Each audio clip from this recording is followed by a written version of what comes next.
Another tiring day. I'm John, a 38-year-old bachelor. I work at the apparel company run by my father. We mainly deal with women's clothing for the wealthy, and our dazzling designs have been popular, boasting stable sales for a long time. However, recently, the company's performance has been stagnating, and we have been experiencing continued losses. If this continues, we might go bankrupt. It's a critical situation. I've been working day and night to help the company turn around. Then, one day, tragedy struck. I was eating lunch at my desk, as usual. Suddenly, I heard my cell phone ring in my bag. I hurried to check it and saw an ad on the screen. Lately, he's been busy trying to find funds and hasn't been to the office much. I wondered what it was about. "Hello, Dad. Oh, is there any problem, President?" I couldn't believe what I heard next. "What? The company might go under. What do you mean by that? Hey, don't yell." Well, actually, turns out, my dad had co-signed a loan for a friend who had skipped town last night. It's a typical story, but my dad has always been too kind-hearted. I quickly accepted the reality. If we go bankrupt, I wonder how many employees will be left out in the cold. And it's not just the employees, their families too. I need to do something, fast. The question is how to avoid bankruptcy. What do we do about bankruptcy? We need to think of something. I moved to an empty hallway and spoke in a hushed voice. About that, I want you to join the apparel company of the AB Group. What, me, join that company? The AB Group is a major corporation we've been doing business with. They handle various ventures, including apparel. I've known their CEO, Mr. McKinley, for some time and we've been on good terms. For some reason, Mr. McKinley, the CEO, decided to acquire our company. It seems the condition for the acquisition is for me to join Mr. McKinley's company. I was confused but agreed immediately. John, glad you could make it. I'm so happy. Yes, I don't even know how to thank you enough for saving our company. Thank you so much, I said wholeheartedly. No, you see, I owe a lot to your dad. Our company is what it is today thanks to him, so I'm glad I could help this time. Thank you very much. I expressed my heartfelt thanks. You don't have to be so formal. I fully understand your feelings. Let's talk as usual. I've always liked your character. The CEO said, "Well, do your best," and left. And so, my job at the new company began. I worked tirelessly, determined to produce good results as soon as possible. I wanted to repay Mr. McKinley's kindness quickly. That's when it happened. One morning, as I arrived at work, I was suddenly called into the CEO's office. Wondering what it was about, I was about to hear something astonishing. "How about you have an arranged meeting with my daughter?" What? I was shocked and couldn't believe my ears. Me? Why? An arranged meeting with the daughter of the CEO of such a large corporation? I was so stunned that I couldn't move. Seeing me like that, the CEO said, "I know it's a tough situation for you to say no. Just meet her once, will you?" He then placed a photo of his daughter, Leela, on the table in front of me. "This is my daughter, Leela." I gasped as I saw the woman in the photo. What a beauty she is. With her distinct facial features, I was surprised that the CEO had such a beautiful daughter. "But me," I stammered, and the CEO said, "I know you well. You're kind and considerate. Just meet her once." Yes, I could only nod. That night, I called my father and told him everything. He had already heard about it from Mr. McKinley and seemed delighted, saying, "Why not? You've been all about work. It's about time you had some romance. Maybe this is fate." I decided to think of it that way. Besides, such a beautiful woman, and the daughter of the CEO, must surely be kind. I grew more and more excited as the day approached. "Nice to meet you. I'm looking forward to today." The day of the arranged meeting arrived quickly, and I, in my newly tailored suit, greeted her. Mr. McKinley's daughter was as beautiful as in her photo. But there was one thing I didn't expect. "Nice to meet you." She barely looked at me and answered coldly. Throughout the meal, Leela seemed unhappy, responding indifferently to anything I said. It was obvious. She was in this arranged meeting because her father said so. Realizing this, I felt a weight lift off my shoulders. As the long meal finally came to an end, I felt a bit relieved and was about to say goodbye to her. That's when suddenly, Leela spoke up. "If this ends today, my father will worry. Can we meet just once more?" She said this in her usual blunt manner. Amused by her straightforwardness, I chuckled and said, "Sure," and we exchanged contact information before parting ways for the day. The morning of our next meeting. Heading to our rendezvous, I couldn't help but laugh at the unexpected turn of events. I wasn't nervous anymore. Probably today she would be as unenthusiastic as the other day. A date to decline an arranged meeting. I knew this was going to happen. But still, she's the daughter of the CEO I owe so much to. I must be respectful. Thinking I shouldn't keep her waiting, I arrived much earlier than the scheduled time at the clock tower where we agreed to meet. It's almost time. Looking across the crosswalk, I spotted Leela among the crowd. She really is beautiful. Leela, standing out even in a crowd, has a dignified yet elegant air fitting for a CEO's daughter. I was admiring her when our eyes met. "Leela, thank you for today," I said to her with my best smile. "That day, I only went because my father told me to. I'm sorry, but I'm not interested." Her tone was gentle, but her words were quite direct. "Well, it's just for today." We first went shopping for some clothes she wanted. As usual, Leela didn't smile or relax her expression, barely making eye contact with me. Since she's the daughter of a client, I tried hard to keep the conversation going without making things awkward, but she remained stern and unresponsive. At lunchtime, we went to a French restaurant she likes. Still, the conversation was minimal. Leela, perhaps due to her upbringing or maybe just not wanting to be with me, stayed silent. As soon as she sat down, she quietly began eating the courses that came out. Feeling awkward with the silence, I spoke up, ready for it to be a monologue. "Well, this lunch is delicious. Knowing such a great place, you really have good taste. Ever since our company nearly went bankrupt, I haven't eaten well." To my surprise, she glanced at me and asked, "Your company was in trouble?" I was startled by her sudden interest. Not sure why she responded to this topic, I continued talking. "Oh, it was tough. Constantly in the red. Those might be new terms for you, Leela. Bankruptcy, debt, losses." I laughed, but suddenly, she looked down and quietly said, "No, maybe I should tell you. My father will probably tell you eventually anyway." Leela then began to share her past. Although now a large corporation, the group struggled in the early days. Clients left, banks refused loans, and her father had to repeatedly borrow money. During this time, Leela's mother left them for another man. Since then, Leela has been supporting her father, striving together. Their efforts paid off, and the company grew, gaining wealth.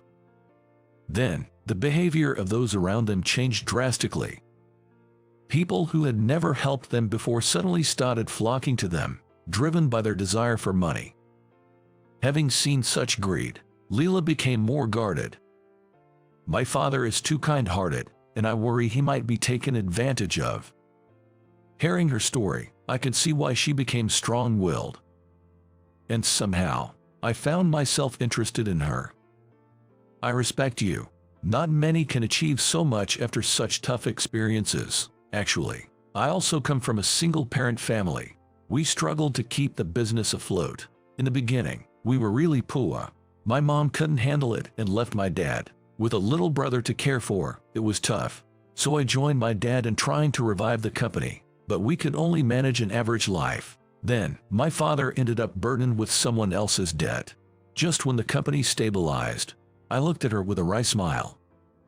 I'm so grateful to your father for his help. Leela listened intently to my story. Then, for the first time, she smiled, a smile I had never seen before. Seeing her smile, I thought she was cute. Thank you for today. And so, my first and last date with Leela ended. The next day, I was anxious about what Mr. McKinley would say, but he was on a business trip abroad, which gave me a bit of relief. A few days later, I had an unexpected reunion with her. Wow, Leela, who had been out on assignment at a group company, had returned to the office. I hadn't seen her at the company since she was away when I first arrived, so this was our first encounter in the office, but she seemed somewhat uncomfortable working with me. Good night. Have a good night, too. Leela, who worked late into the night until the last train, was tough but always worked the hardest herself. Maybe I should stay for overtime, too. It was just Leela and me left in the office. I bought her a can of coffee and brought it to her desk. Working late again, thank you. Thanks. Then, after taking a sip of coffee, Leela looked at me and said, I've realized something. It's true that many are after money. Money changes people, that's true too, but not everyone is like that, and you certainly are different. So, I'm sorry for my behavior the other day. I've been reflecting on it since then, spending the whole day with you in such an unpleasant mood. I felt a strange flutter in my heart as she spoke, looking down. I think you are a valuable asset. Let's do our best tomorrow too. From that day, Leela and I began going out for dinner after work, combining it with business meetings. One day, after finishing overtime as usual, we were having dinner and drinks at a small restaurant. Perhaps having had a bit too much to drink, Leela became unusually talkative and suddenly confessed. You know, I think you're the only one who's ever moved my heart. What? Why so sudden? I was flustered by her direct gaze but couldn't take my eyes off Leela as she said those words. After that, we officially started dating. Of course, with marriage in mind. Mr. McKinley was delighted. Later, I learned from Mr. McKinley that he thought since I had supported my family's business through tough times, Leela and I would understand each other, and I could soften her guarded heart. That's why he encouraged the arranged meeting. I was surprised Mr. McKinley knew about my past, but it turned out he and my father had been friends for a long time. My father had helped him when his company was struggling, and no one would lend him money. Now, my father and I had been helped, and I had formed a connection with his daughter. Thinking about it, it seemed inevitable that I would end up with her. Leela, who had initially been so reserved, now often wore a bright smile. I felt happy to be able to bring that smile to her face. The restaurant that the high school dropout reserved sure is terrible. Let's head back. At the welcome party for the new employees, I had reserved a fancy restaurant. As usual, the director Michael, who always looks down on me as just a high school dropout, said that to make fun of me. This is why incompetents are useless. Really, what a waste. He probably said that to ease the tension for the new employees and make everyone laugh. However, he was the only one laughing at that moment. Since I, the target of his words, was feeling down, it created an awkward situation where no one could really laugh. But, oblivious to the atmosphere, Michael continued to badmouth me in the restaurant. Little did he know, he would face despair in just a few seconds. My name is John. I work for a company related to food ingredients. I joined this company after dropping out of high school, so my highest level of education is junior high school. Most people around me are professionals with college or vocational college degrees. Being someone who didn't even finish high school, I always had a complex feelings about my educational background for various reasons. In a group of people with brilliant careers, I often worried whether I could shine as well. But still, I love my job. I'm determined to push past these feelings of inferiority. I carry this strong will and pride in my work. I started working right after dropping out of high school because I had no other choice. There were unavoidable reasons. Mom, when I was in 6th grade, the house was unusually quiet when I came home from school. Normally, my mom would be either doing household chores or watching TV in the living room. But that day, there was no sign of either. No laughter from variety shows or busy footsteps could be heard. Feeling something was off, I searched the house. Mom, I'm home. She was nowhere to be found in the living room or kitchen. Not in the bathroom, nor did it seem like she had gone out. The car was parked properly, and besides, I entered the house without taking out the key from my backpack. I thought she might have forgotten to lock the door, but seeing her usual shopping bag at home, it seemed unlikely she was out. Maybe she's doing the laundry. With that thought, I hurried upstairs. As I made my way up with heavy footsteps, I felt a warm breeze from outside. Good, she's up here. She must be on the balcony, taking in the laundry. That's why the window was open, letting in the outside air. Thinking so, I headed towards the balcony. Indeed, the window was open. I'm home, Mom. Feeling relieved, I greeted her louder than usual as I returned home. But there was no reply. The sense of relief quickly turned back into anxiety. I knew that if I looked over the balcony, I would see my mom taking in the laundry. Yet, for some reason, I was scared to look. But I had to check. I wanted to share stories about my day at school. I wanted to give her the invitation to the parent-teacher conference. With that in mind, I steeled myself and leaned over the window frame. The first thing I saw was the laundry basket. And then, Mom, there she was, collapsed against the balcony wall. I reflexively threw down my backpack and rushed out in just my socks. She always scolds me, "Wear your sandals outside," but that was the last thing on my mind now. Mom, Mom.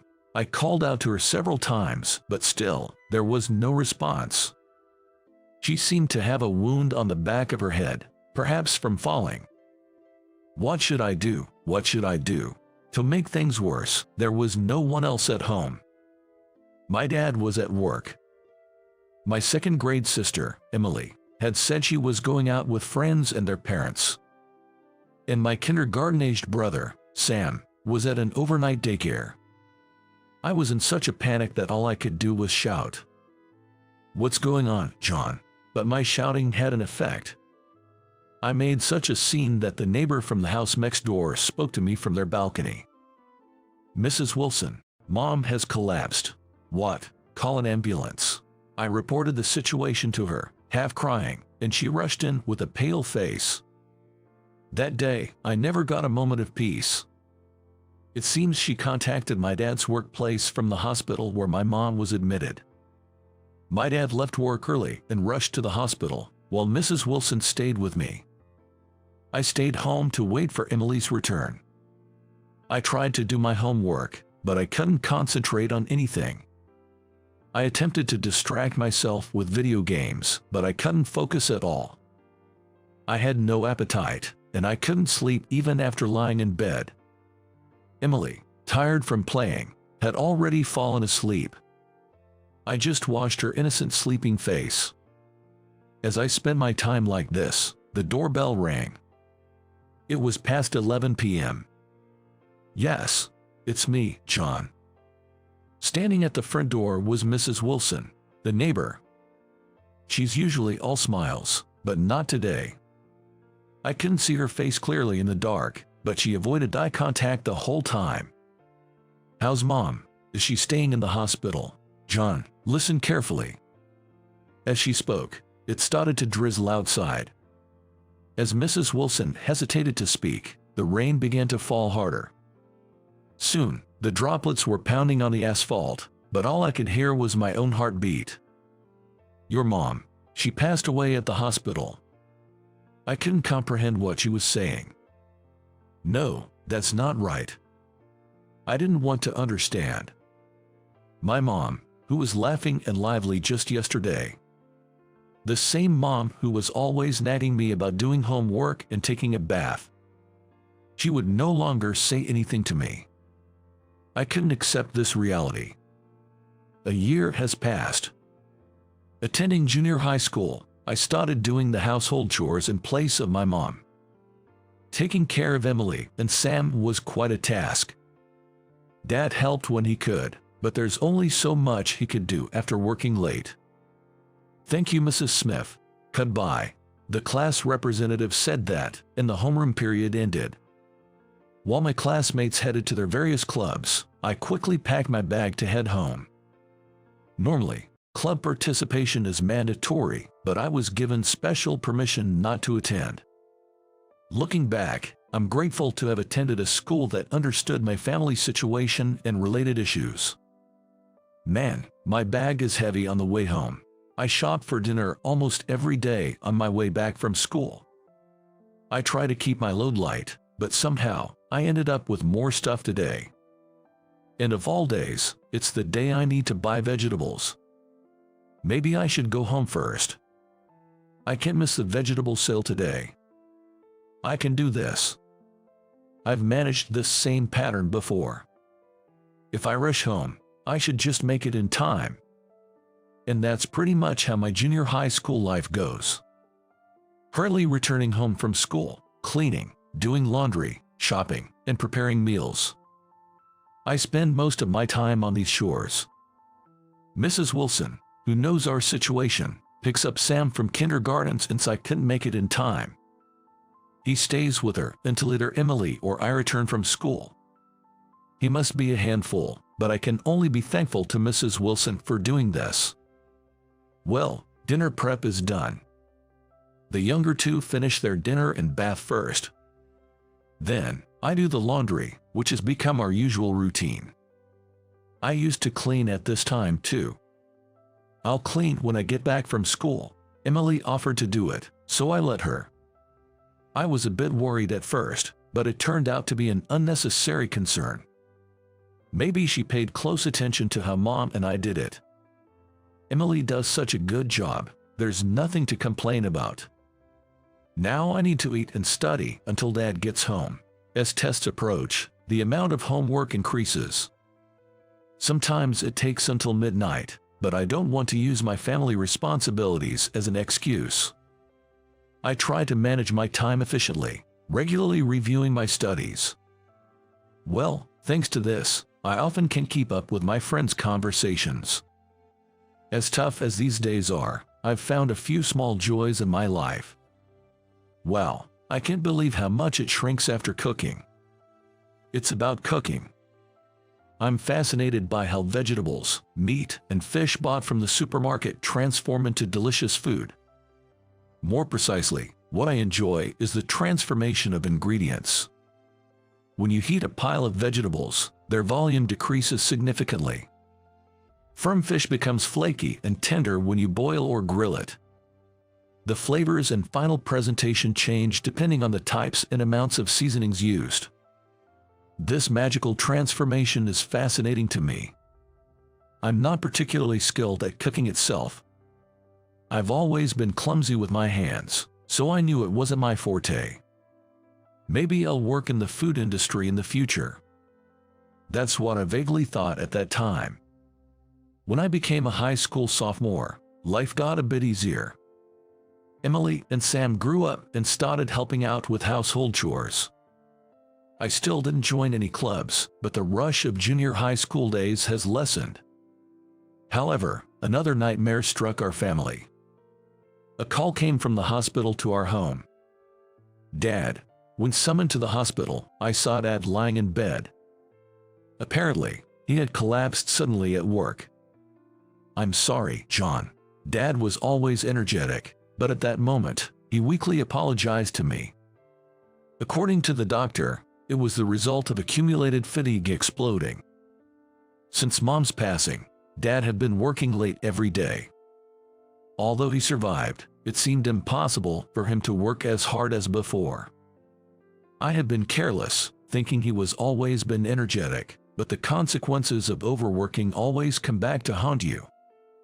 Don't worry about the house, I'm here, and both Emily and Sam are doing good. I said this to reassure Dad, but I wasn't reassured myself. We had savings, but they would run out soon. He needed to be hospitalized for a long time, which meant a period without income. Driven by this anxiety, I decided to drop out of high school and chose to work. As a result, I joined the food company where I am now. Although it was not under ideal circumstances, I managed to realize the dream I had since junior high school. 3 years have passed since I started working. I couldn't even follow complex adult conversations, but I managed to keep going because I enjoyed the work. If there's one concern, it's this. Hey, John, another mistake. This is why high school dropouts are troublesome. That's my direct supervisor, Michael. Sorry, I'll correct it right away. The mistake was my responsibility, but being berated with the term high school dropout doesn't seem quite right. Moreover, it's not done privately, but in front of the entire office, a large group of people. Initially, I didn't feel any particular way about my educational background, but after being ridiculed by Michael, I started to feel embarrassed. Most of my senior colleagues are college or vocational school graduates, and I often feel out of place. Hey, John, you know the new guy coming in? Michael, sitting next to me with a sneering smile, said. The new recruit coming soon, who will be my junior, seems to have graduated from a prestigious private university. He apparently belonged to a food-related research lab there. I bet he'll be a lot more capable than some high school dropout. Is that so? I wonder if I could have fixed my mistake in the time spent on this conversation. Focusing on Michael's taunting would eventually break me mentally. In my first year, I realized this and started internally retorting every time he said something. Surprisingly, this was quite effective, leaving me unfazed by anything other than the shame of my educational background. Funny thing, some in the department are suggesting you as a mentor. How about that? Me, a mentor? Surprised by the sudden news, I looked at Michael's face. I thought he was serious, but he was smirking again. Yeah, but that would be the other way around, wouldn't it? The other way around. You be the one being educated.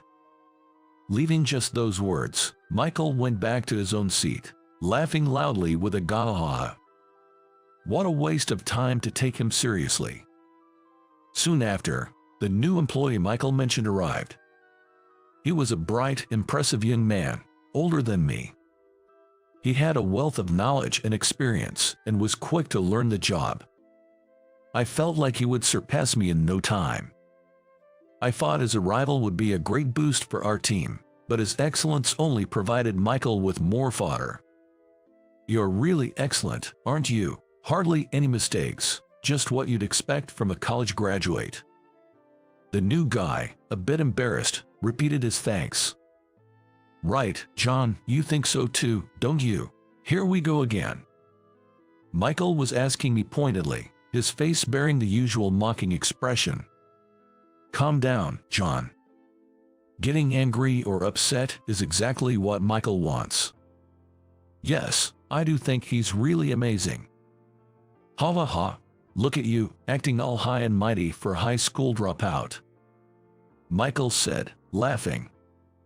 The new guy, others from our department, and I all had strained expressions. Doesn't he realize he's spoiling the office atmosphere?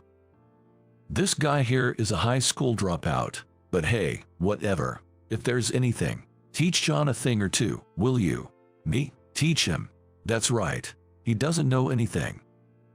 In front of a laughing Michael and a forced smiling me, the new guy looked uncomfortable.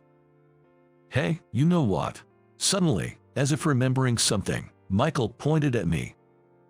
Such rudeness, not just as a boss and subordinate, but even as human beings. But pointing that out to him would be endless. We're having a welcome party for this guy, and you're going to reserve the place. Pick somewhere fitting for a grand debut. All right.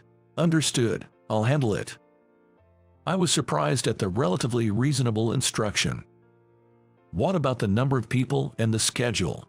What? You figured that out. You're the organizer. Okay, I got it. Our department has more than 10 people. Arranging everyone's schedules will be quite a task. And came the day of the welcome party. Having managed to coordinate the schedules, I reserved a high-end restaurant in downtown. Since Michael insisted on you decide regarding the budget, I chose an expensive place. It's probably going to be covered by expenses anyway. Everyone gathered at the agreed time, so I, having made the reservation, led the way in. We were escorted to a spacious room, with higher-ranking members seated towards the back. Wow, this is a nice place. The decor is nice too. Our department head, James, and the senior employees seemed pleased with the restaurant. The new guy looked really nervous. It must be his first time in a high-end restaurant. Overall, the reception seemed positive, but Michael alone looked unimpressed. I couldn't hear him clearly, but he seemed to be muttering under his breath. Let's say it again. Thanks for joining us. We welcome you. When James spoke as our representative, the new guy responded shyly in his usual manner. There was applause in the room, showing the warmth of our department. Michael, your turn. Michael, who had been sitting back with his arms crossed, remained in the same posture but started speaking when prompted by James. Just like James said, we welcome you. Coming from that famous university, you are already an elite. Unlike some incompetent, we have high hopes for you. We're looking forward to working with you. Not this again. Thinking this, I put on a forced smile. The atmosphere of the welcome party, which had been pleasant until a few seconds ago, began to turn a bit sour. As the course meal we had reserved was served, some time passed. However, Michael kept bringing up my education, tying every topic back to me. The senior employees tried to change the subject, but Michael would start berating with "This is why high school dropouts," at every opportunity. His persistent remarks were starting to get to me. The food, which should have been delicious, didn't taste quite right due to the stress. Does Michael forget that this is a welcome party for the new employee? Seems like he's just using the occasion to feel superior. Just when I was beginning to question this, a beautifully cooked steak was served. The steak was made from a premium-grade beef, skillfully prepared and marinated with red wine, making it a delicacy that worth of a high-end restaurant. The restaurant's website had boasted this as a specialty, so it must be delicious. A premier-grade beef steak, let's see. Michael took a bite of the red meat and, for a moment, his eyes widened before he set down his knife and fork. After chewing a few times and swallowing, he inexplicably turned his gaze to me. Well, this is definitely a place John reserved. What do you mean? I asked, not understanding his implication. Ignoring me, Michael put his knives back. He pushed the plate to the center of the table, indirectly suggesting someone else eat this. Apparently, it didn't suit his taste. He slurped his drink noisily and looked at me again. High school dropout's choice of restaurant is lousy. Let's leave, he announced loudly. With that remark, tension swept through everyone. The room started buzzing. No way. Is he serious? They murmured in disbelief. Hey, Michael. James, shaking with anger, addressed Michael, who was smugly enjoying himself alone. He was visibly pale and extremely agitated. Just then, a man appeared, opening the sliding door. He was a large figure dressed as a chef. What's going on? Sensing the odd atmosphere, Michael started looking around. James, still pale, informed him. This restaurant is one of our major clients. What? Michael was stunned by James' words. Observing this, the chef also spoke up. You're Michael, right? Do you not recognize my face? As a department head, he should at least recognize the face of a major client. But Michael looked confused and scared. Well, the owner of this restaurant, David. Have you forgotten? Oh, yes, David. Of course, I'm so sorry. I completely forgot, he said, layering excuses over a forced smile with a gentle tone. But David saw right through him. Didn't you find our food to your liking? No, not at all. It was very delicious. But just now, you clearly said it was awful, didn't you? It seems Michael's comments have been overheard. Michael's forehead was covered in sweat, clearly hit where it hurt by David's words. Michael still tried to make excuses. It was just a joke. Just playing with my subordinate. Right, John. He turned to me with the biggest smile I've ever seen, seeking help. After constantly belittling others, now he wanted help when in trouble himself. I couldn't help but feel the urge to vent all the frustration I had accumulated up to that point. Really, to me, it seemed like you genuinely found it awful, I said, and Michael frowned. He thought he was jumping onto a lifeboat, but it turned out to be a sinking ship. He shot me a look that said, "You'll pay for this later," but at this point, I didn't care. Come on, John. This isn't the time for jokes. Enough already, David shouted loudly at Michael, who kept repeating his pathetic excuses. The sheer force from the large chef made everyone in the room visibly flinch. Do you understand why I shouted at you, Michael? It's because I said the food was awful. Michael's demeanor was like that of a child being scolded by his father. I couldn't help but feel a laugh bubbling up inside. I know it's not the time to laugh, but I couldn't help it. No, that's not it. David shook his head in denial at Michael's dejected muttering. Looking straight at Michael, he continued. Tastes differ from person to person. Whether you find it delicious or awful, you're free to express your opinion. But, he said emphatically, raising his index finger. Firstly, you're a department head, aren't you? Not remembering the face of a major client is simply too careless. I'm sorry. Michael straightened up and apologized. David then raised his middle finger. Secondly, mocking John for his struggles. You keep taunting him about being a high school dropout, but is educational background that important? Can't you see he's working very hard under someone like you? I was so moved I nearly cried. Meanwhile, Michael's face clearly showed confusion, as if a big was floating above his head. He was puzzled as to why a client's owner would address me as John. It's utterly heartless to mock someone based on their education without knowing their circumstances. Even after being told this, Michael still seemed unable to grasp the words of David. Well, it's not surprising. I never talked about my family situation at work. One day in my sophomore year of high school, after my dad had fallen ill, I took Emily and Sam to visit him. We were allowed to bring fruits as a gift, so we brought that along with some pajamas. Really, these were just excuses. I was just too worried about him. That's why I want to ask you, my best friend.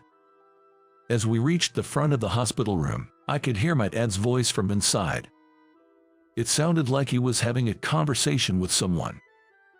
All right, leave it to me. From the sound of it, the person was not a doctor. Maybe a relative or someone else. With that question in my mind, I opened the door to the room. Here we are, Dad. Oh, John. In the room, there were my dad and another man. He was a large man with a slightly intimidating appearance. He had pulled up a folding chair and was sitting close to the bed where my dad was lying. Hello. I greeted him as our eyes met.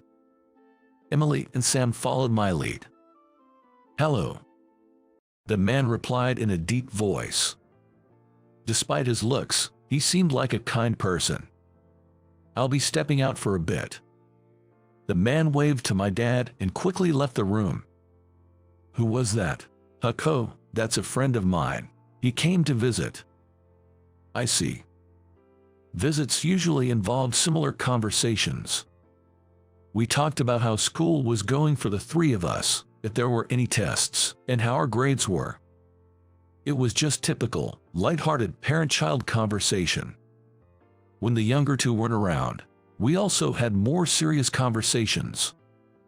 These discussions would be about the future, the household's finances, and such topics. After that, we'd peel the fruits we brought and eat them together.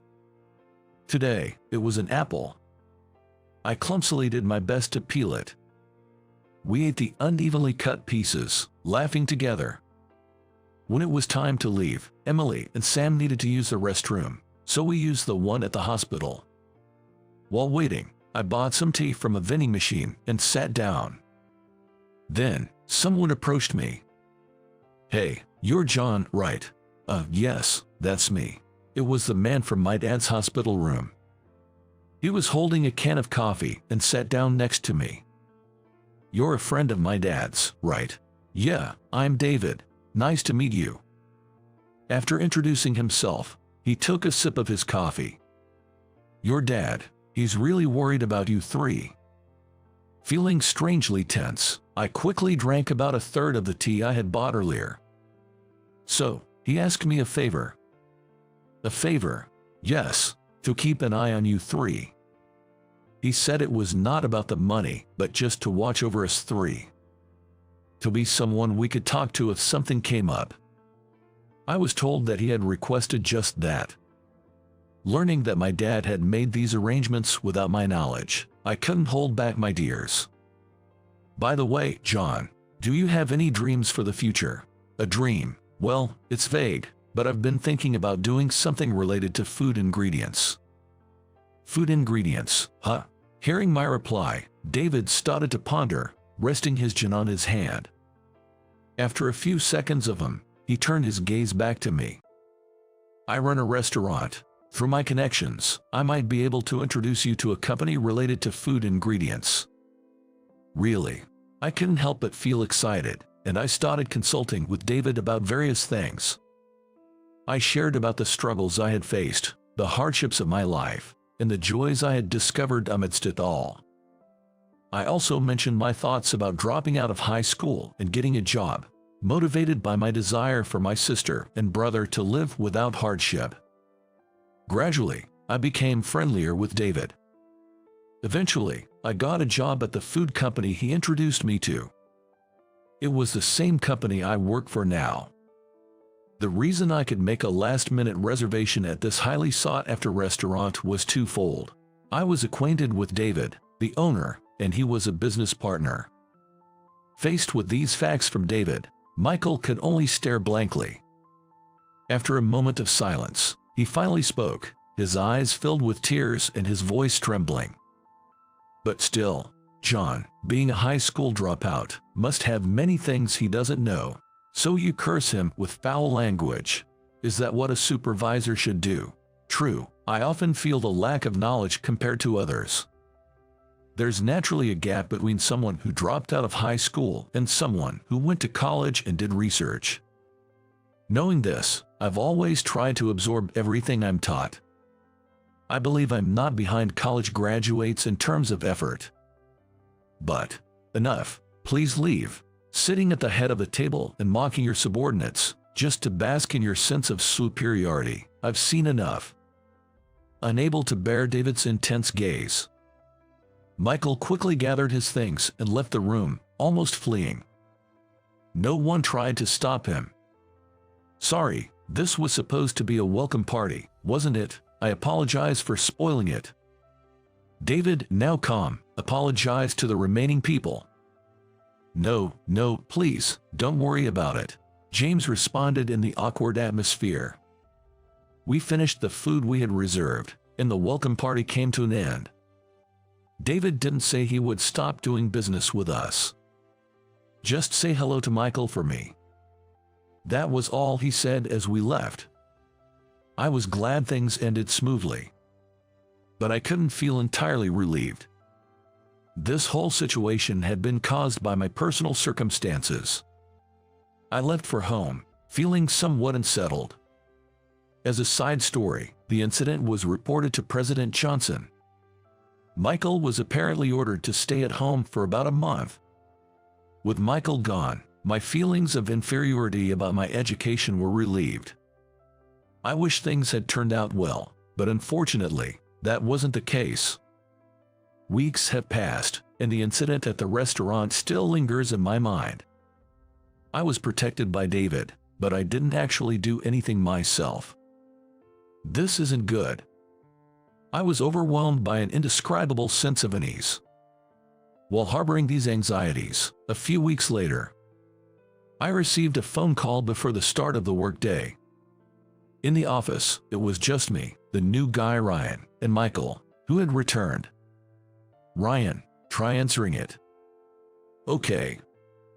Michael, a bit subdued since that day, prompted Ryan to answer the phone. Though quieter, it's not like Michael had a change of heart about me. He's not harsh, but he seems a bit cold. "Yes, good morning." "Yes, yes. Oh, are you okay?" I could only hear Ryan's side of the conversation, but it sounded ominous. "Understood. I'll let Michael know. Please take it easy." After hanging up, Ryan approached Michael with a solemn expression. Apparently, one of the senior employees had the flu and was calling in sick. "Ah, got it. Just great. Right at the end of the month." I thought it was pointless to complain about it when the phone rang again. Ryan answered again. And during that call, another one came in. A familiar number. It was from a senior colleague's cell phone. "Good morning. This is John." "Hey, John, good morning. Sorry, but I've got the flu. Can you tell Michael I'm taking the day off? He, too, was calling in sick." The flu is going around lately, but I didn't expect so many people to catch it all of a sudden. "Understood. Please take care." I hung up and looked at Michael, just as Ryan was telling him about the second call. Another one. Okay, and John, it's the flu for him as well. The news has been saying it's especially spreading in schools. People with kids are particularly susceptible. In the time before the workday started, more calls came in. James and other seniors, all down with the flu. Only Michael, a few seniors, myself, and Ryan were left unaffected. What are we going to do? This was a bad situation. As Michael grumbled, it was indeed the busiest week of the month. We had more work than usual. This was going to be a tough day. End of month meant deadlines for submitting reports. There were materials to be sent out to clients requested by the sales department, so those needed to be prioritized. Although most of the materials were nearly complete, covering for everyone who was absent meant a huge workload. "John, go to the records room with Ryan and get these documents, and fast." Right away, I looked at the messy handwritten note with about 10 document names on it. They were all relatively recent, so it shouldn't be too hard to find them.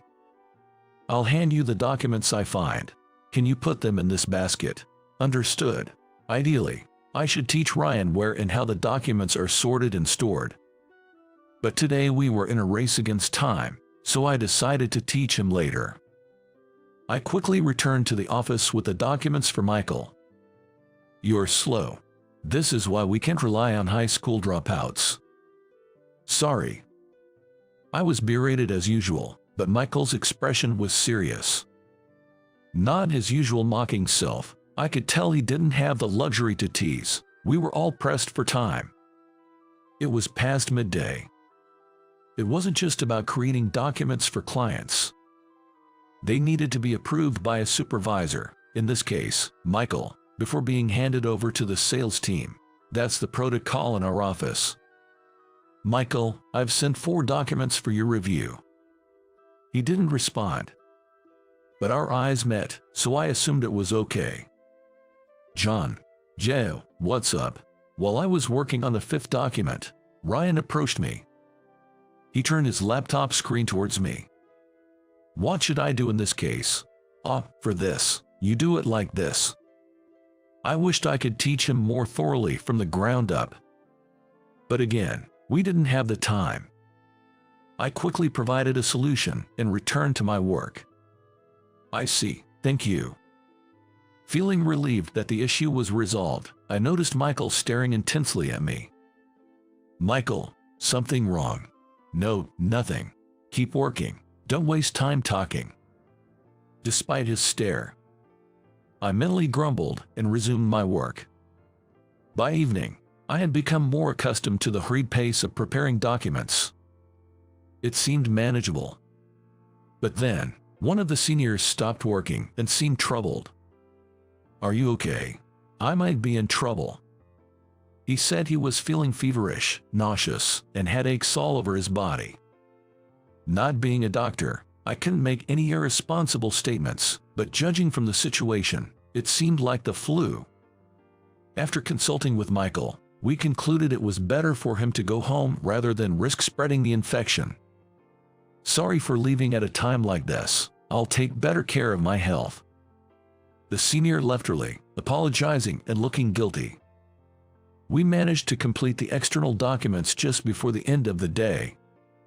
But our work wasn't finished yet. With those down with the flu absent for the next few days, we had to get ahead on their work too, or we'd be overwhelmed. As a mentor, I guided Ryan while we both continued working.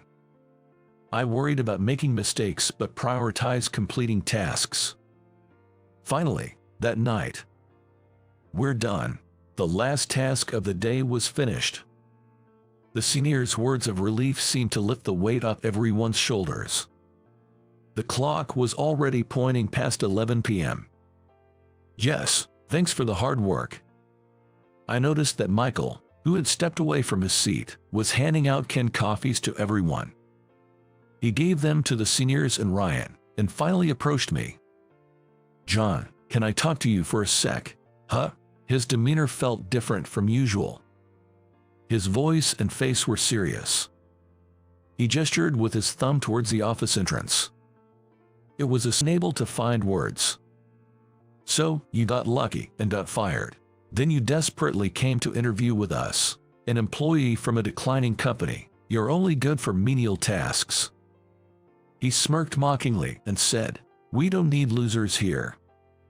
What? What's that? You gonna talk back to your boss? If you get kicked out of here too, you'll have nowhere left, right? What Jake said was true. To protect my family, I have no choice but to work under Jake. But the words that came out of my mouth were, I'd rather not, thank you.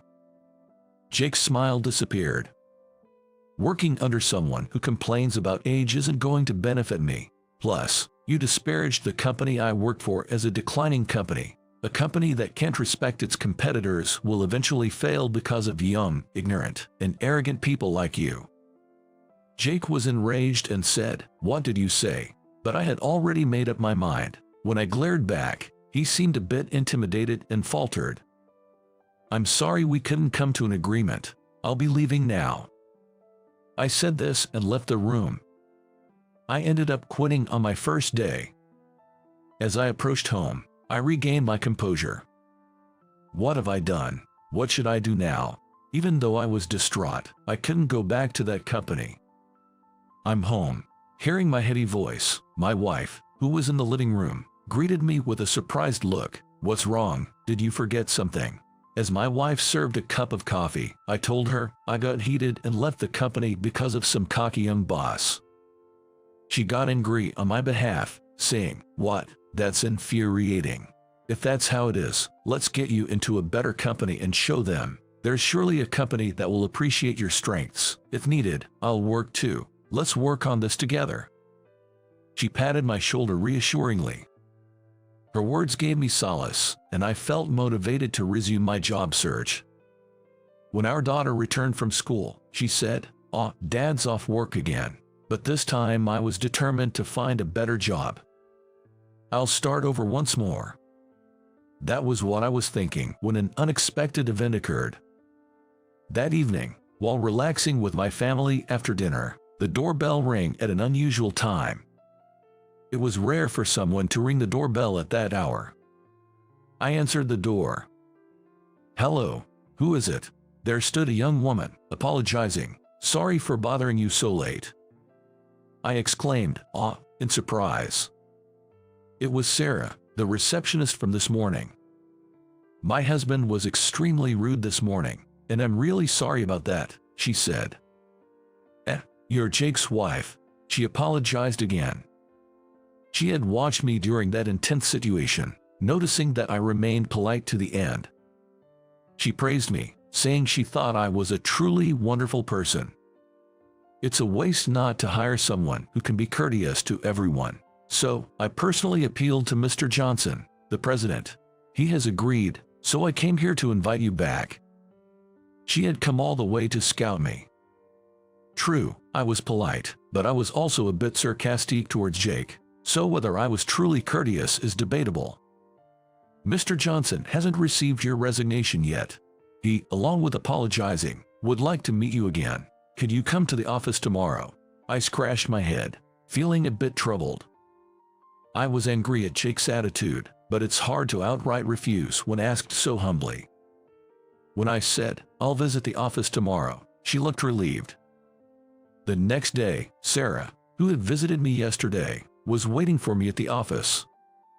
"I've been waiting for you," she said, leading me straight to the president's office. We then took the elevator to the top floor, where the president's office was located.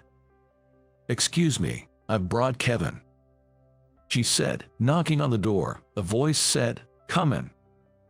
Inside, there was a robust-looking man and Jake, who had been unpleasant to me. Upon seeing me, Jake said, "I'm terribly sorry for my rudeness yesterday," although he still seemed a bit arrogant. I felt a bit disgusted seeing Jake, but was somewhat taken aback by his apology. Then, Mr. Johnson also apologized. "I'm really sorry for what my son did," he said, to which I responded with surprise. Your son?" I looked back and forth between Mr. Johnson and Jake. They did resemble each other. Come to think of it, Emily had mentioned that she personally persuaded Mr. Johnson to keep me at the company. Being his daughter-in-law might have made it easier for her to convince him. Then Jake was asked to leave, and I remained with Mr. Johnson and Emily. That son of mine has always been too presumptuous, but he's still my beloved child. I wanted him to do well in this company," Mr. Johnson said, sighing with concern. Apparently, Jake, despite being capable, was impulsive and often acted alone, leading to discontent and resignations of talented people. Ideally, managers should have reprimanded him, but given he was the president's son, it was difficult for anyone to speak up, allowing his behavior to go unchecked. Mr. Johnson was considering how to deal with his son when he heard from Sarah that someone sternly reprimanded his son. "That was me yesterday. You told my son he was just a young man living on pride without knowing the world." Frankly, I was surprised, even impressed. What my son lacks is advice from a senior who, despite having family and sudden unemployment, stands up again. "Kevin, would you please join our company and teach the younger generation what it means to be a professional? And could you strictly guide my son too?" Mr. Johnson asked me, leaving me flustered. I glanced at Sarah, who also said, "Please stop my husband if he gets out of hand." "Oh, okay, I'll do my best." In the end, I decided to stay. I then joined the same department as Jake. Immediately, Jake's recklessness began. "That's why I told you to pass this project." He was mercilessly angry at a junior, wielding a rolled-up paper like a baton. Other managers pretended not to see. Indeed, it was a hostile atmosphere. Sorry. As the junior apologized, Jake raised the paper to hit again, but I stopped him. "Jake, this is too much." What is it, Kevin?" "From my experience, that project won't pass. It's better to move on quickly. Isn't that what we should teach our juniors?"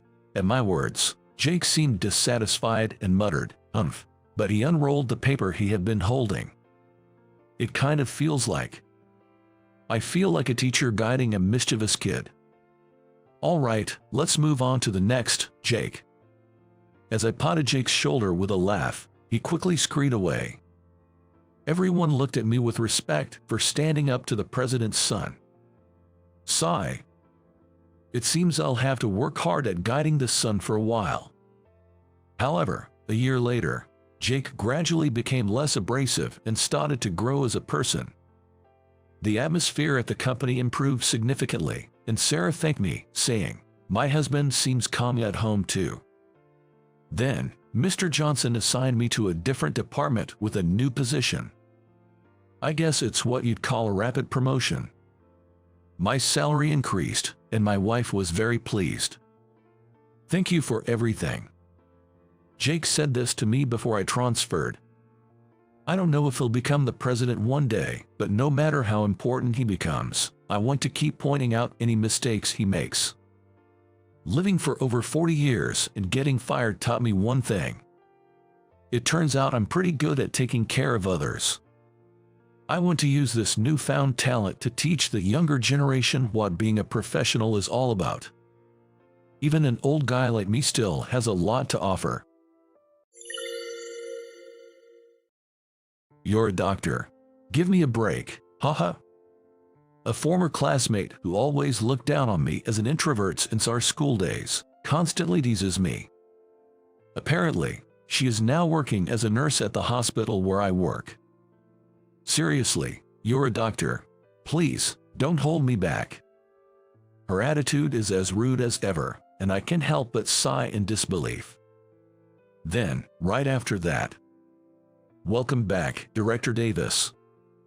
A beautiful female doctor speaks from behind me. My former classmate's face turns red with the words she continues to say, and she runs away. I never imagined that something like this would happen to us. I am Bob Davis, a 40-year-old doctor. My specialty is cardiac surgery. To learn cutting-edge techniques, I worked in a hospital in Germany for 10 years. Bob, I actually have something important to discuss with you. Something important. A hospital specializing in cardiac surgery is going to be built. I want your help with it. I received a call from my mentor about the construction of a new hospital specializing in cardiac surgery, and it seems I was chosen for the project. I accepted the offer and returned to my country after a long time. You're back. Welcome home, Bob. I'm back, Dad. Thanks for picking me up. My father came to pick me up at the airport. We're going to our house, right? Yes, that's right. For the time being, until I find a new place, I plan to stay at my parents' house.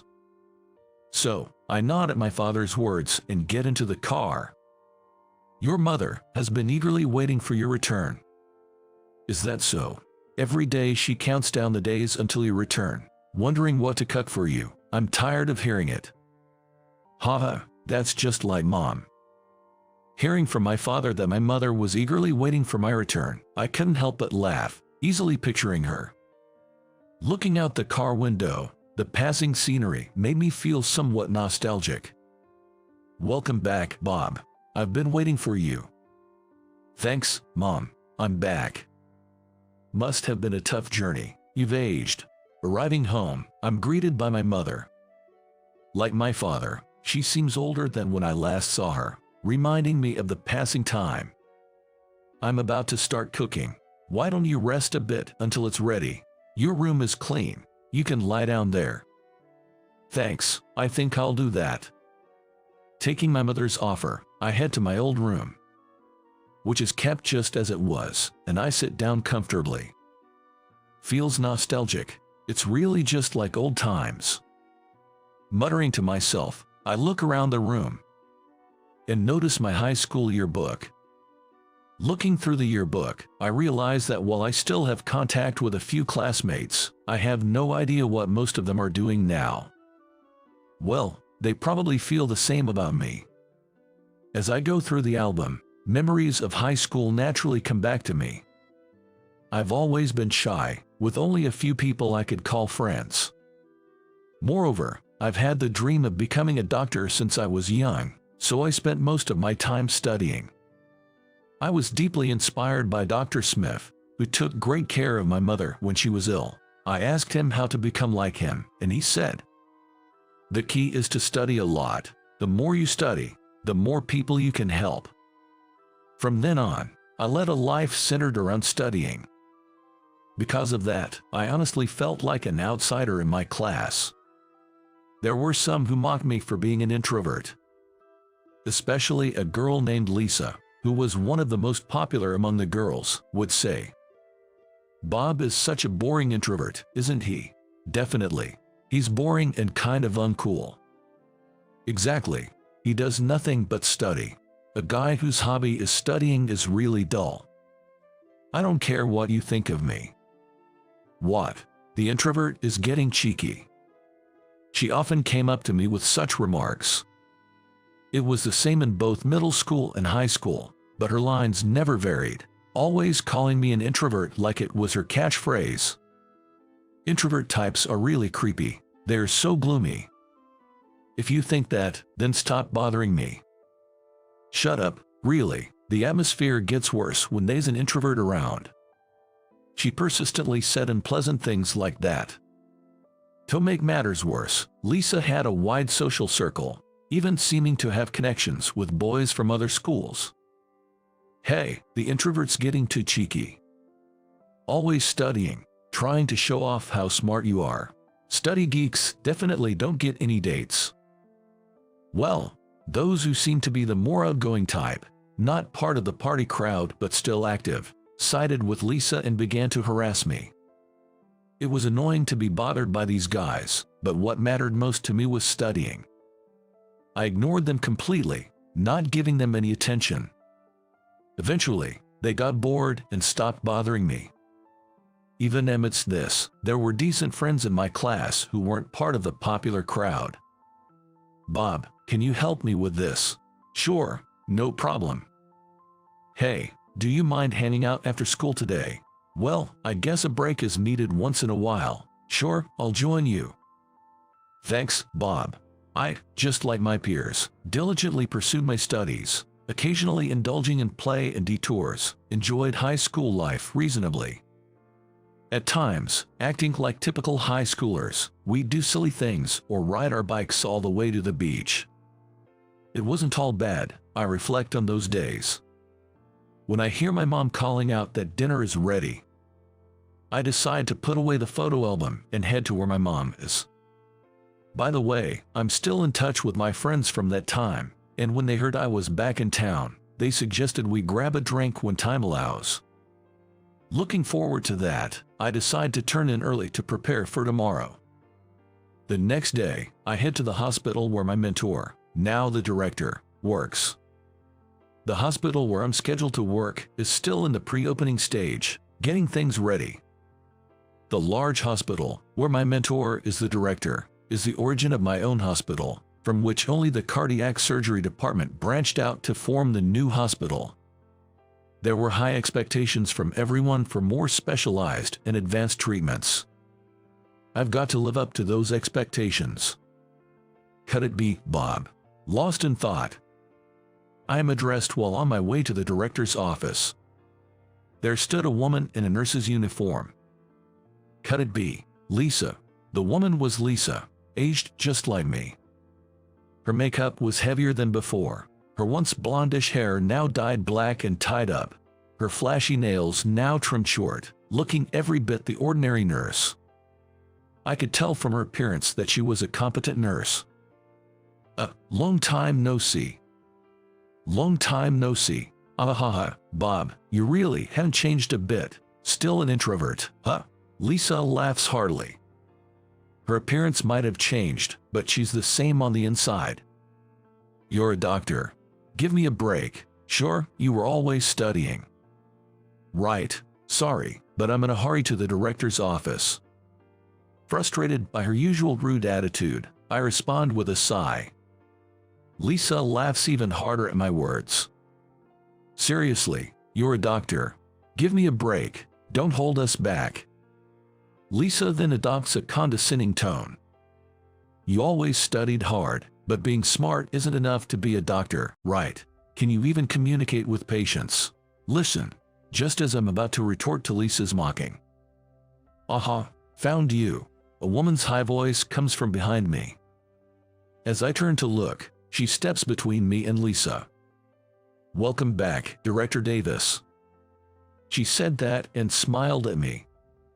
She was Sophia, a lively and beautiful woman with short hair, dressed in a lab coat. To me, she is a junior doctor and can be called the ace of cardiac surgery. She looks up to me with admiration. I was so surprised to hear Bob was coming back. I came looking for you at the hospital today because I heard you'd be here. I absolutely want to be your assistant and learn your advanced techniques. All right. I calmed down the excited Sophia with a laugh, forgetting the anger I had felt just moments ago. The director. Meanwhile, Lisa stood there, dumbfounded. Sophia, now composed, turned towards Lisa. A new cardiac hospital is being built, right? Bob has been called back from Germany to be the director. Germany, really? This introvert? Lisa looked at me incredulously as Sophia explained. Responding to her disbelief, I looked straight at Lisa. It's really inappropriate to judge people by being extroverted or introverted, and to maintain such a condescending attitude. Do you treat your patients the same way? Well, that's... As I admonished her, Lisa blushed and looked down. She probably never expected to be talked back to by someone she considered inferior. Lisa, you should get going before the scary head nurse gets angry. Humph, I'm leaving then, Sophia said, laughing, and Lisa glared at us before leaving hastily. Lisa seems to be having a tough time. Tough? Sophia told me about Lisa. Lisa transferred here from another hospital a few years ago. I don't know much about her, but she's a single mother with a child. Apparently, Lisa was desperate to remarry, actively participating in matchmaking events and social mixers. However, she hasn't had much luck, perhaps due to high standards. After all, Lisa is 40, the same age as me. She's rumored among the younger nurses to be somewhat pitiful. Almost all the male staff in this hospital have been approached by Lisa. Be careful, Bob. She must be really desperate. I thought about this as I listened to her. Well, Bob will be fine, right? Hey, we're in a hospital here. Oh, sorry.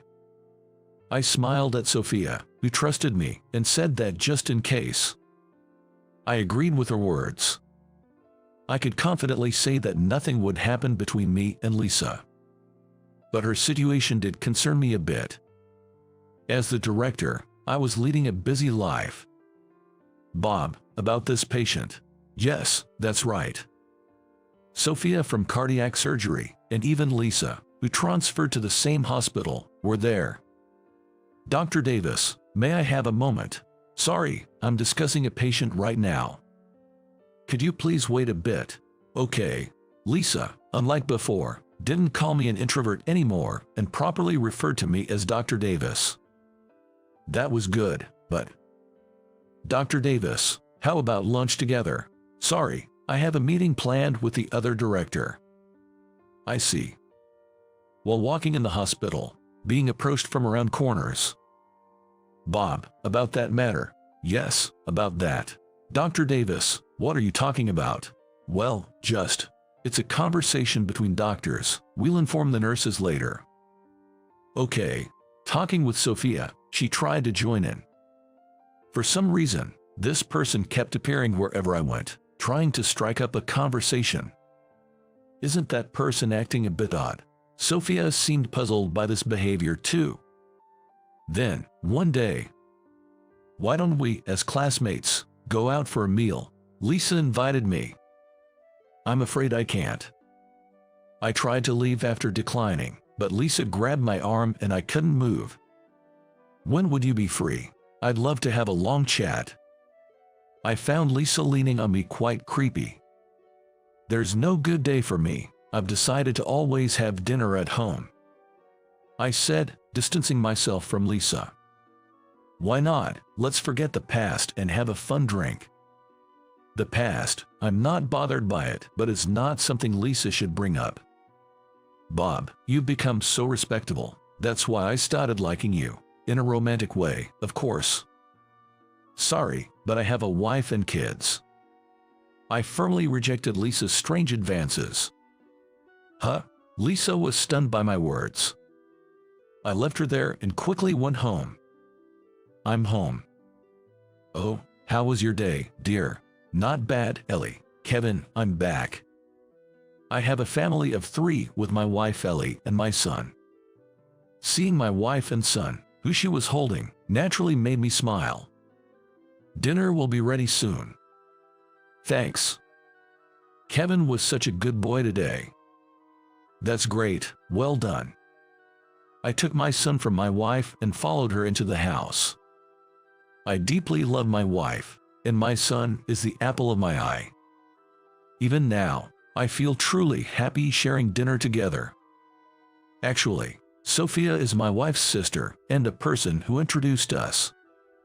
Are you okay, Sophia? I'm fine. Your ride will be here soon.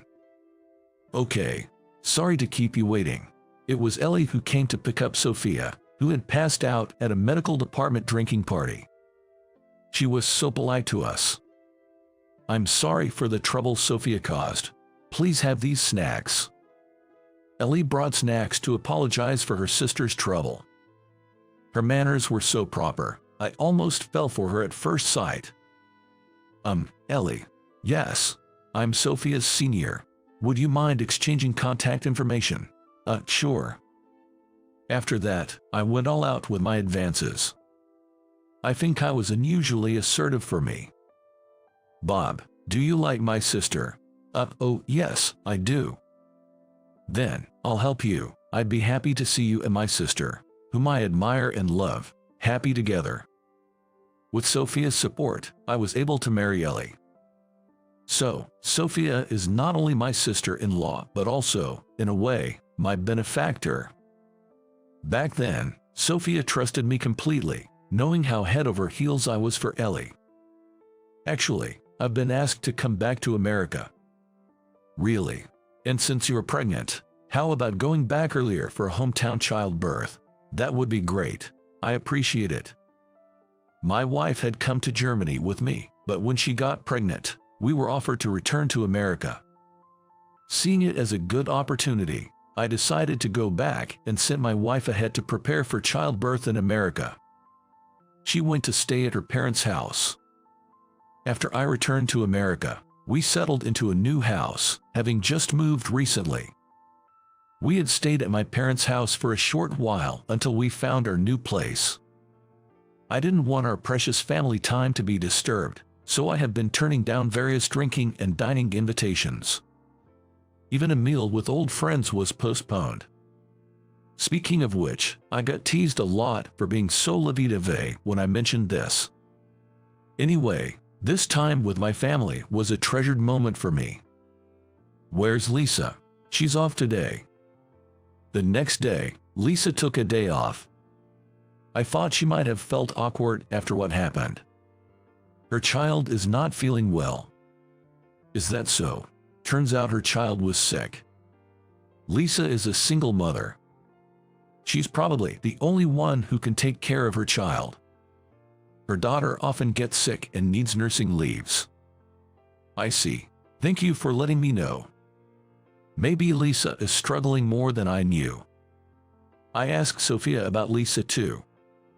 After you left yesterday, Lisa's mother called about her daughter's condition. Does she take time off often? Yes. I heard she has a 5-year-old child. Is it common for the child to get sick so often? I'm not sure, but it's possible the child has some illness. Hearing this, we became concerned about Lisa and her child. Oh, a message from Jacob. Jacob is my mentor and the head of the hospital that called me back. He was the surgeon for my mother and advised me on becoming a doctor. I still respect him a lot. Jacob, what's up? I want to transfer a 5-year-old child with a heart condition to your hospital. Okay, please send me the medical records. Thanks, I'm counting on you. Upon reviewing the medical record, I was shocked. The patient was Alice, Lisa's daughter. I decided to ask Lisa for details when she came for the transfer procedures. Alice, my daughter, has a congenital heart condition. She's already had surgery when she was younger.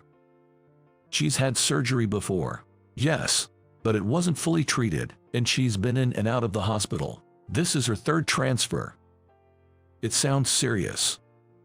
She can barely manage daily activities. I want to send her to daycare, but it's difficult, so my mother usually takes care of her. Lisa, speaking like this, was not her usual lively self, but a mother truly worried about her child. I really want to be with her, but I have to work to earn money. Lisa said, tears streaming down her face. What about her father? After learning about Alice's illness, he left a divorce note and disappeared. I haven't been able to contact him since then. I really don't know where he went. Lisa, sorry for asking, but are you okay? Thanks. I wanted to remarry for money. I thought a doctor would have money I needed for Alice's surgeries. I patted Lisa's back as she lamented. There's a high medical expense system in America, and children's medical fees are subsidized by the government. It shouldn't be an unpayable amount. I know that, but I was told her condition couldn't be treated in America. It would cost a fortune to go abroad for surgery. Lisa raised her voice. I looked at her squarely. There's no need to go abroad. What? I said quietly, and Lisa looked stunned. I'll treat her. Leave it to me. Bob, Dr. Davis, please take good care of Alice. I performed Alice's surgery with Sophia as my assistant. We'll definitely cure her. Yes. The surgery took time but was a success. Mommy, I want to go to school. Yes, you will. Let's focus on getting better for now. Okay. Alice gradually regained her health. If things continue like this, she should be able to attend elementary school. Dr. Davis, thank you so much. Yeah, I'm glad we could treat her. Lisa expressed her gratitude. And about what happened in school? Yes. I know saying sorry isn't enough, but I'm really sorry. She then deeply apologized for her past harassment. I can forget the past, but it has nothing to do with my work. A doctor puts their all into treating any patient. Thank you so much. Lisa smiled through tears. After that, Lisa became more dedicated as a nurse. She gained more trust from patients due to her gentler demeanor. Having the opportunity to see her daughter getting better during breaks must have been a blessing for her. Bob, there's a suspicious person. What? Let go of me. One day, Sophia brought in a blonde man, claiming he was suspicious. Are you Lisa's acquaintance? Seeing him, Lisa was initially shocked, but her expression quickly turned to anger. Let me hit him once. Hey, calm down. Please stop, Lisa. So, Lisa tried to grab the man, and Sophia and I had to desperately stop her. Don't stop me. That idiot is my ex-husband. The one who left the divorce note and disappeared. He disappeared when things got tough, and now he shows up out of the blue. Wait a minute. Don't hit him. That's not the solution. Eventually, we calmed Lisa down and took her and her ex-husband to the director's office to talk. The blonde man was David, Lisa's ex-husband and Alice's father. Lisa, I'm truly sorry. David knelt down in front of Lisa. I heard you were working here and thought maybe I could see you. That's why he was acting suspicious in the lobby, staring at the nurses. I caught him thinking he was a suspicious person. Please don't do anything dangerous next time, I said, smiling wryly at Sophia's words. I've already asked, but what do you want after all this time? I wanted to give this to you. David pulled in a 4-size thick envelope from his bag. Lisa received it, looking puzzled, and checked the contents. What, money? She exclaimed. And I caught a glimpse of stacks of bills inside. Where did you get all this money? Well, Lisa approached David, who started explaining hesitantly. When I found out about Alice's illness, I had no savings or a decent job, so I thought I couldn't afford her treatment. And, is that why you disappeared? Yes, that's when I thought of earning money on a tuna fishing boat. A senior of mine knew a fisherman on one. David had boarded a long-distance fishing vessel, traveling the world's seas for 5 years. The money in the envelope was the result of his efforts. I couldn't contact anyone because I was on the fishing boat. I heard about this hospital through an acquaintance and then found out Lisa was working here. David looked at Lisa with an apologetic gaze. Why didn't you consult me before doing something like this? Do you know what I've been through? When I found out about Alice's illness and you disappeared, Lisa was tearfully confronting him. I'm an idiot. I thought this was all I could do. I acted immediately. I'm really sorry, Lisa. You're really an idiot. I was so worried. I'm glad you're safe. Lisa hugged David, who was smiling sadly, with tears in her eyes. It's good. They cared for each other after all. Watching them, Sophia clapped with tears in her eyes. This settles it then, I muttered to myself, relieved. Afterward, Alice continued to recover without any complications. I'm home, Alice. Daddy, I've got a present for you today. Yay. Initially wary of the father she'd never seen before, Alice quickly warmed up to David, who was good with children. It's annoying how she warms up to him so quickly. Come on now. Lisa looked at David with a pretend pout. Lisa and David remarried soon after. David pursued her relentlessly. Really, he's such a troublemaker. He was so persistent, I just gave in. Despite saying this, Lisa might have been waiting for David's return all along. Actually, at the mixer, Lisa was approached by some high-profile guys. Really, but she didn't show interest, probably because she couldn't forget David. Seems like it. David, despite being a day laborer, has found work and is working hard, and because of his good nature, it's believed that he'll eventually become a full-time employee. He is currently striving to live with Alice, who is expected to be discharged from the hospital soon.